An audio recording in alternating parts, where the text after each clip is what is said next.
গণ অধিকার পরিষদ এবং এনসিপি এক হলে বাংলাদেশে নতুন রাজনীতির যাত্রা শুরু হবে। বড় ধরনের ষড়যন্ত্র চলছে যে আমরা যাতে এক হতে না পারি, আমরা যদি আলাদা থাকি তাহলে এইভাবে আমরা মার খেতে থাকবো। সুতরাং আমাদের এক হওয়া দরকার। এমন না যে আজকে নুরুল হক নূর সভাপতি হচ্ছেন বলে আগামীকাল নাহিদ ইসলাম সভাপতি হতে পারবেন না। হতে পারে আমরা এই দুটি নাম বাদ দিয়ে নতুন নামে আত্মপ্রকাশ ঘটাতে পারি। এনসিপি প্লাস গণ অধিকার পরিষদ ইকুয়াল নিউ নেম, যেটা আমরা প্রস্তাব করেছি, অথবা এনসিপি বা গণ অধিকার পরিষদ, এই দুটি নামের একটি নাম গ্রহণ করা। এনসিপি এবং গণ অধিকার পরিষদের মধ্যে অত্যন্ত পজিটিভ আলোচনা চলছে, যেহেতু আসলে এই দুটি দল একই ধরনের উত্থান 2018 সালের কোটা সংস্কার আন্দোলন, সেখান থেকে মূলত আমাদের উত্থান, এবং নাহিদ ইসলাম, আক্তার হোসেন 2018 সালের কোটা সংস্কার আন্দোলনে আমাদের সাথে ছিলেন। 2019 সালের যে ডাকসু নির্বাচন, সেই ডাকসু নির্বাচন আমরা একই সাথে করেছি। নুরুল হক নূর ভিপি ক্যান্ডিডেট ছিলেন, আমি জিএস ক্যান্ডিডেট ছিলাম। আমাদের প্যানেল থেকে আক্তার হোসেন এবং নাহিদ ইসলাম নির্বাচন করেছেন। এছাড়া তাদের অনেকে ছাত্র অধিকার পরিষদের রাজনীতি করেছেন, যে কারণে তাদের সাথে আমাদের একটি সখ্যতার জায়গা আছে, এবং তাদের দলের নেতাকর্মী, আমাদের দলের নেতাকর্মী, তাদের চিন্তার মধ্যে এক ধরনের মিল রয়েছে, এবং সবার সাথে সবার বোঝাপড়া রয়েছে। যেহেতু দীর্ঘ সময় একসাথে আন্দোলন সংগ্রাম, একসাথে রাজনীতি করা, এছাড়া অনেকগুলো আন্দোলন আমরা একসাথে করেছি, যেমন নরেন্দ্র মোদীর আগমন বিরোধী আন্দোলন।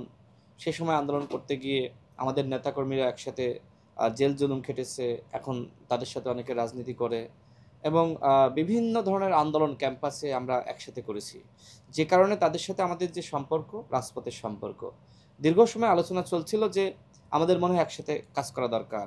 এবং বিশেষ করে সমাজের অনেক গুরুত্বপূর্ণ ব্যক্তি, তারাও কিন্তু চায় যে আমরা একসাথে কাজ করি।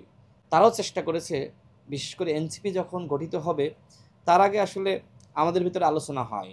আমি নিজে ওই সময় নাহিদ ইসলামের সাথে কথা বলেছি, আমরা একসাথে কথা বলেছি, অসংখ্যবার বৈঠক হয়েছে। তবে ওই সময় আসলে এই আলোচনাটা এতটা ইতিবাচক ছিল না।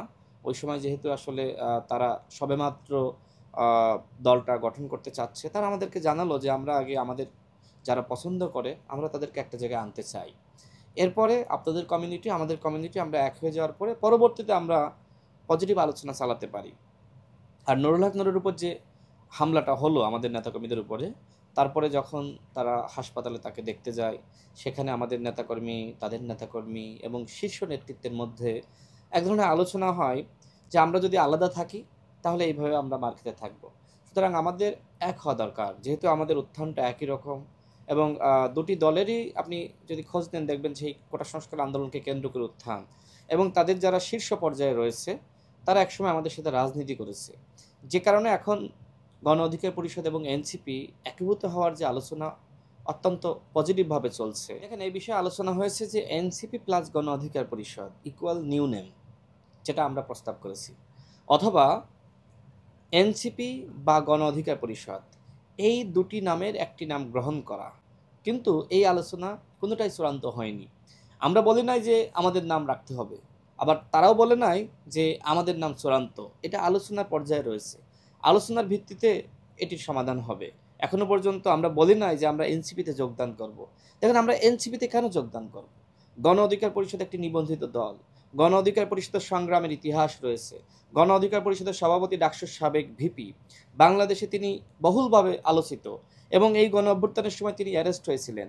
তিনি একমাত্র ব্যক্তি, আমার মনে হয় শুধু বাংলাদেশে না, পুরো পৃথিবীতে, যে ব্যক্তি আটক হওয়ার পরে, পুলিশের রিমান্ডের নির্যাতনের পরে 10 দিন পরে যখন তাকে কোর্টে তোলা হয়, আপনারা গণমাধ্যমের ভাইরা সাক্ষী, আপনারাই নিউজ প্রকাশ করেছেন, তিনি সেই অবস্থায় বলেছেন যে হাসিনার 90% পতন হয়ে গেছে, 10% ধাক্কা দাও।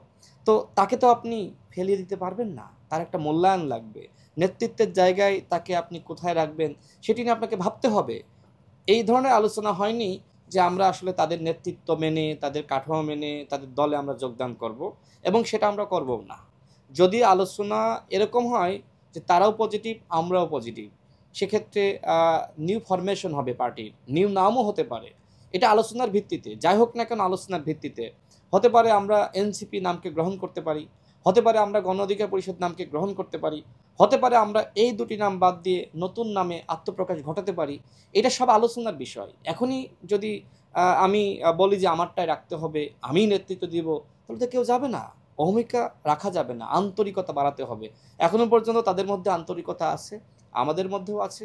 তো সেক্ষেত্রে আলোচনার ভিত্তিতে দলের নাম বা যে নামগুলো রয়েছে সেখান থেকে গ্রহণ করা হবে। যে গণ অধিকার পরিষদ এবং এনসিপি এক হলে বাংলাদেশে নতুন রাজনীতির যাত্রা শুরু হবে।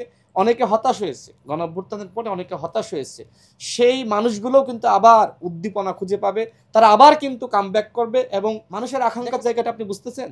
সুতরাং এই আকাঙ্ক্ষা যদি এনসিপি ধারণ করতে না পারে, মূল্যায়ন করতে না পারে, গণ অধিকার পরিষদ ধারণ করতে না পারে, মূল্যায়ন করতে না পারে, মানুষের এই চাওয়া, মানুষের এই স্বপ্নের যদি বাস্তবায়ন না ঘটাতে পারে, তাহলে গণ অধিকার পরিষদ ক্ষতিগ্রস্ত হবে, এনসিপি ক্ষতিগ্রস্ত হবে।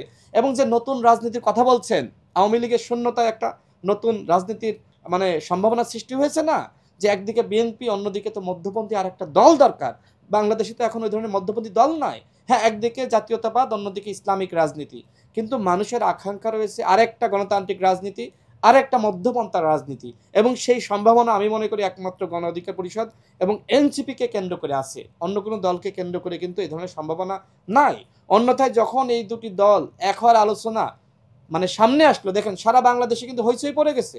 সুতরাং এই দুটি দল যদি আগামীতে এক হতে পারে, তাহলে একটি পজিটিভ রাজনীতির জন্ম নিবে এবং এই সারা বাংলাদেশের তারুণ্য যারা গণ অভ্যুত্থানে অংশ নিয়েছে, আমার মনে হয় সেই তারুণ্য সবাই কিন্তু এই গণ অধিকার পরিষদ বলেন, এনসিপি বলেন বা নতুন দল বলেন, এই নতুন যাত্রায় তারা কিন্তু আমাদের সাথে যুক্ত হবে। যে আমরা যদি আগে এক হতে চাই, তাহলে আলোচনার ভিত্তিতে আমরা যে কাউকে সামনে রাখতে পারি।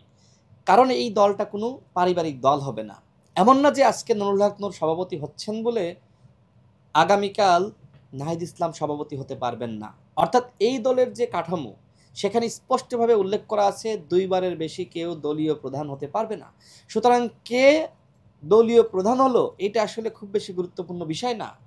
যেখানে একজন কর্মীর বক্তব্যের মূল্যায়ন থাকে, যেখানে কমিটিতে যারা আছেন তাদের বক্তব্যের গ্রহণযোগ্যতা থাকে, তাদের বক্তব্যকে মূল্যায়ন করা হয়, যেখানে আসলে শুধুমাত্র সভাপতি সাধারণ সম্পাদক যা বলবে আর সেটাই বাস্তবায়িত আপনার হয়ে যাবে, এই জিনিসটা থাকবে না, সেখানে কে সভাপতি হলো, কে সাধারণ সম্পাদক হলো এটা গুরুত্বপূর্ণ না।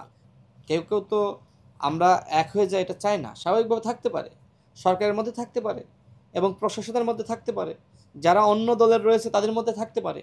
আমরা যদি দুটি দল এক হয়ে যাই, তাহলে আমাদের সম্ভাবনা এখন যতটুকুই থাকুক না কেন, আমার মনে হয় যে শতভাগ বেড়ে যাবে। তো এই সম্ভাবনা নষ্ট করার জন্য অনেকে তো অতীতে বসে আছে, অনেকে চাচ্ছে না যে আমরা এক হয়ে যাই, অনেকে চাচ্ছে না যে আমরা একসাথে কাজ করি। দেখেন তাদের মধ্যেও কেউ কেউ নেতিবাচক কথা বলছে, আমাদের মধ্যেও কেউ কেউ নেতিবাচক কথা বলছে। তো এই নেতিবাচক কথাগুলো থামানোর জন্য আমরা যারা শীর্ষ পর্যায়ে রয়েছি, আমরা দায়িত্বশীল ভূমিকা পালন করছি। কিন্তু যদি তাদের শীর্ষ পর্যায়ের নেতৃত্ব এবং আমরা যদি একটা জায়গায় আসতে পারি বা আন্তরিক থাকি বা ছাড় দিতে পারি, তাহলে এই অগ্রযাত্রা কেউ থামাতে পারবে না। তবে চক্রান্ত আছে, বড় ধরনের ষড়যন্ত্র চলছে যে আমরা যাতে এক হতে না পারি, এ ধরনের চক্রান্ত আছে।